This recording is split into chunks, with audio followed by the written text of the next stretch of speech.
जो ग्रहों की शांति करने में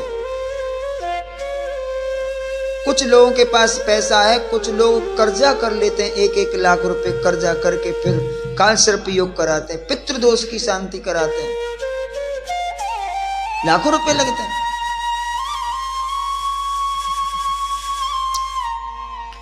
और जिस अनुष्ठान में लाखों रुपए लगते हैं, जिस लाखों रुपए खर्च करने के बाद जिस अनुष्ठान को हम पूर्ण कराते हैं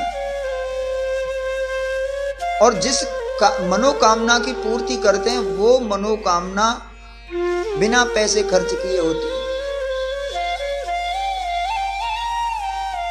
कीर्तन से बड़ी कोई सिद्धि नहीं संसार में। जो सिद्धि करने वाले हैं उन्होंने राम का नाम का कीर्तन करते करते सिद्ध हो गए, और एक नहीं बहुत हो गए। कबीरदास को सिद्ध मानते हैं कि नहीं आप? कबीरदास सिद्ध थे, और कई उनके कबीरदास जी के चरित्र में अब सुनेंगे तो कई प्रमाण है उनके चरित्र में कि उन्होंने ऐसे चमत्कार किए अपने जीवन काल में कि वो सिद्ध थे। उन्होंने कभी बैठकर आंख बंद करके महीना 2 महीना भी समाधि नहीं लगाई, बस कीर्तन करते और राम नाम जपते। तुलसीदास सिद्ध हुए सिर्फ राम के नाम से, और तुलसीदास के जीवन में जो घटनाएं घटी, दुर्घटनाएं हुई, वो शायद किसी महापुरुष के जीवन में नहीं घटी, किसी के जीवन में नहीं घटी। और ऐसी दुर्घटनाओं को सहन भी कोई नहीं करेगा। तो तुलसीदास ही थे।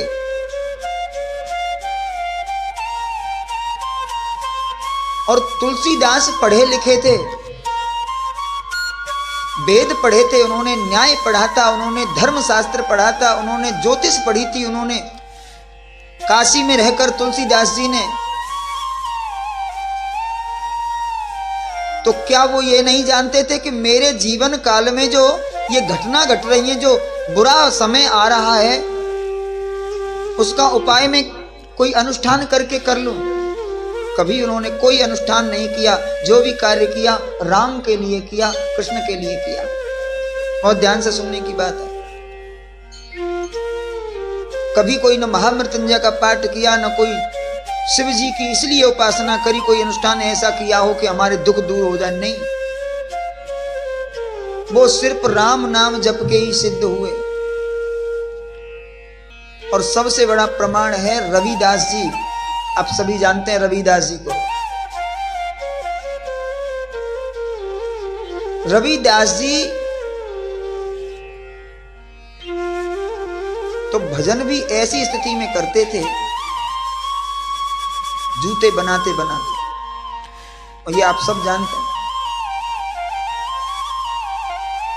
और नाम जपते जपते इतने सिद्ध हो गए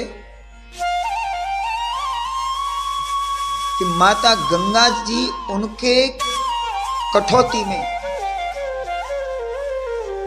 जिस पात्र में जो चमड़ा फूला होता है ना मोची लोगों का, उसी परात में गंगा मैया प्रकट हो गए। रविदास इतने बड़े सिद्ध थे। और सिद्धों का जो सम्राट थे गुरु गोरखनाथ,